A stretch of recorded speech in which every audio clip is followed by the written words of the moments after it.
একটা নতুন জিনিস করেছি জানো, কি করেছি বলো তো?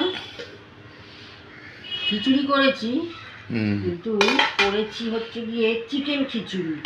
বাবা, চিকেন আমার খিচুড়ি কাছে নতুন, সবার কাছে জানি না কেমন। চিকেন খিচুড়ি, চিকেন দিয়ে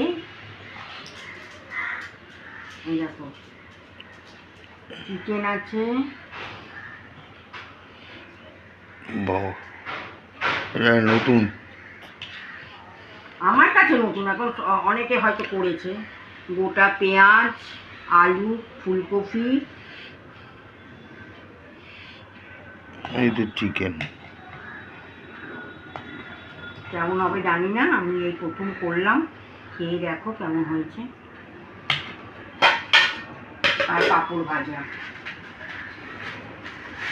এখন শীতের ফুলকপি খিচুড়িতে দিলে ভালোই লাগবে।